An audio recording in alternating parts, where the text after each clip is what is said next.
This meeting is being recorded. Halo, kenalin aku Fadila. Dan pada materi sistem pernapasan manusia ini, kita bakal belajar nih. Kalau sebenarnya pernapasan itu nggak cuma napas aja teman-teman, tapi ada jenis-jenisnya juga. Sebelum kita ke jenis-jenis dari pernapasan, aku mau tanya dulu nih ke kalian. Hal yang paling simpel yaitu tentang pernapasan. Siapa sih yang nggak tahu pernapasan? Ya nggak sih? Setiap hari kita ngelakuin ini. Oke, sekarang apa itu bernapas? Aku mau dengar dulu.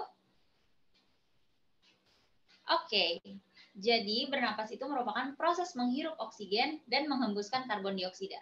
Kalau kalian tadi jawab itu, sip, kalian udah benar. Sekarang, yang jadi pertanyaan, kalau misalkan di sekolah gitu ya, di sekolah biasanya sistem pernapasan manusia itu disebut juga sistem respirasi manusia. Oke, kita clearin di sini. Sebenarnya pernapasan sama respirasi itu sama atau beda? Coba kalian jawab. 1, 2, 3. Oke, jawabannya beda ya. Untuk yang jawab beda, sip, kalian udah benar. Tapi untuk yang ngasih jawab sama, nih aku jelasin. Jadi sebenarnya pernapasan sama respirasi itu beda. Karena kalau pernapasan yang tadi, menghirup oksigen dan menghembuskan karbon dioksida. Sedangkan respirasi merupakan proses metabolisme. Jadi ini merupakan sebuah proses metabolisme di dalam sel yang merupakan sebuah proses pemecahan senyawa kompleks berupa glukosa menjadi energi dalam bentuk ATP yang dibantu oleh oksigen. Nah, oksigennya tersebut kita ambil dari pernapasan tadi.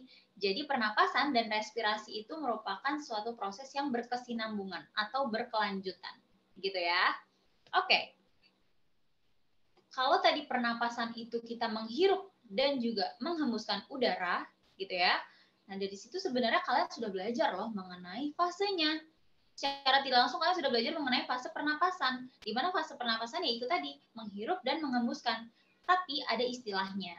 Jadi istilahnya yaitu inspirasi dan ekspirasi. Kalau inspirasi, menghirup udara, memasukkan udara. Inspirasi, diambil dari kata in. Kalau misalkan ekspirasi, berarti exit gitu ya, mengeluarkan udara. Nah, pada saat mengeluarkan udara itulah kita mengeluarkan atau menghembuskan karbon dioksida dari paru-paru ke lingkungan. Gitu ya. Nah, ini mekanismenya. Jadi yang tadi aku bilang, udaranya masuk, itu inspirasi. Jadi pada saat masuk kan mau nggak mau, dada kalian terangkat. Iya nggak? Nggak percaya? Coba kalian napas sekarang. Loh, napas kok disuruh Kak gitu ya. Nggak ya, ini kalian supaya bisa merasakan gitu, betul-betul. Apa sih yang sebenarnya terjadi di rongga dada kalian gitu. Sekarang kalian pegang dada kalian coba napas. Ya kan, terangkat kan pada saat kalian inspirasi, kalian sudah mengenal ya istilah-istilah tadi. Pada saat kalian inspirasi, terangkat. Pada saat kalian ekspirasi, kempis lagi dada kalian, kembali lagi ke bentuk atau ke posisi semula, gitu ya. Oke, kalau udah paham terkait inspirasi dan ekspirasi, sekarang di pernapasan, itu yang tadi aku bilang, ada jenis-jenisnya. Jenisnya itu ada 2, teman-teman. Ada yang disebut dengan pernapasan dada dan pernapasan perut. Kalau pernapasan dada, itu dia lebih mengacu pada otot antar tulang rusuknya. Jadi bisa kalian lihat ya pada gambar itu otot antar tulang rusuknya berkontraksi. Kalau terjadi kontraksi, maka tulang rusuknya bisa terangkat ke atas. Karena tulang itu kan bersifat pasif ya, dia nggak bisa digerakin kalau misalkan dia nggak bisa gerak sendiri kalau misalkan nggak digerakin sama otot gitu kan. Nah pada saat ototnya berkontraksi, tulang rusuknya bisa terangkat ke atas dan rongga dada pun bisa membesar. Pada saat membesar tersebut kan udara masuk ya. Pada saat udara masuk, berarti kita ketahui bahwa tekanan udara di dalam dada itu kecil, sehingga udara dari luar bisa masuk ke dalam. Itu ya. Oke, kalau misalkan pernapasan perut, nah kalau pernapasan perut ini lebih mengacu pada otot diafragmanya. Otot diafragma itu ada di bawah paru-paru, ya ada di bawah paru-paru, bisa kalian lihat di gambar. Otot diafragmanya itu mengalami kontraksi pada saat kalian inspirasi. Pada saat kalian pada saat kalian menghirup udara, inspirasi, maka otot diafragma kalian akan datar. Ya, lalu volume rongga dadanya menjadi lebih besar. Tadi masih sama ya, inspirasi. Jadi tekanan udaranya kecil di dalam paru-paru. Kenapa diafragmanya bisa datar? Karena bisa kalian lihat pada gambar, otot diafragmanya itu tertekan ke bawah. Tertekan akibat apa?